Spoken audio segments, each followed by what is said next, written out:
Tiger Woods finishes one stroke back, but future triumphs seem likely. So you believed, I believed. We all believed Tiger Woods was going to win on Sunday at the Valspar Championship, that he was going to sweep away a decade's worth of injuries and scandals with the stroke of his putter. It wasn't to be on this particular day, but Woods had a chance to win the tournament on the week's final hole, and not even the hardiest Tiger fanboys would have expected that as recently as 4 days ago. Woods, who finished at -9 to winner Paul Casey's -10, spent the first 3 days of the Valspar, a tournament he'd never played before, lurking with the expert timing of a master showman, ascending the ladder with scores of 70, 68, and 67 to climb right to the top of the leaderboard. He held a share of the lead for a moment Saturday and entered Sunday a single stroke behind Corey Connors.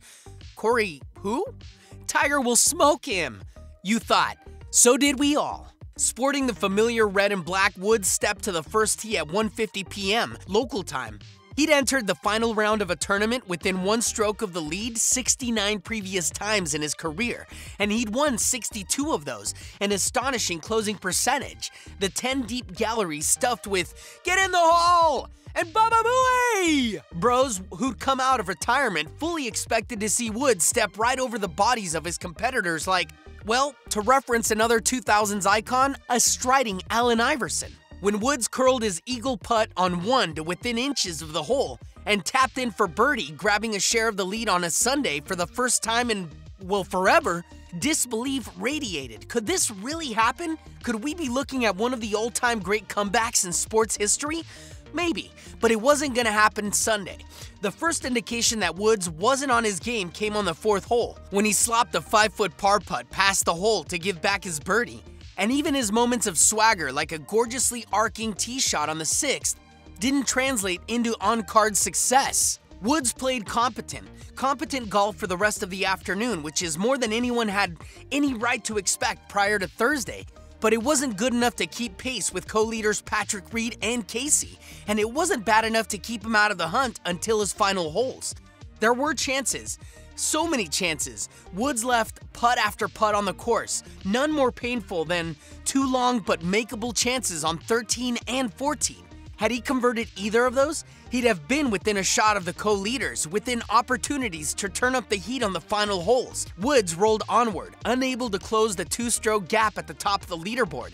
Just to remind us of who we're still talking about here, Woods went and dunked a 44-foot birdie putt on 17 to get within a stroke of the co-leaders. He stood in the middle of the fairway on 18 with the chance to win the tournament outright, then stood over a putt with the chance to force a playoff with Casey. And whoever thought that would happen again? So what undid Woods? Pressure? Perhaps. In the years after his scandal, Woods developed an ugly habit of collapsing on Saturdays at majors. And then he stopped making cuts in majors. And then he stopped even playing in them. How he'll do at Augusta, presumably his first major since 2015, remains to be unseen.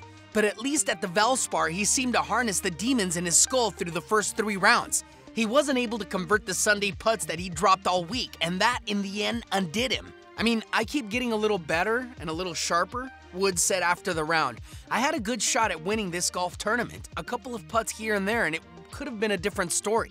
The astonishing putt on 17 aside, Woods didn't have much to offer on Sunday, but the fact that he was playing with the late Sunday tee time at all is a tremendous victory in itself. And it's a strong indication, not a hint, not a hope, but a 30-foot high neon sign that Woods still has some career highlights ahead, and that's something none of us expected. Written by Busbee. Voiced by Michael Robles.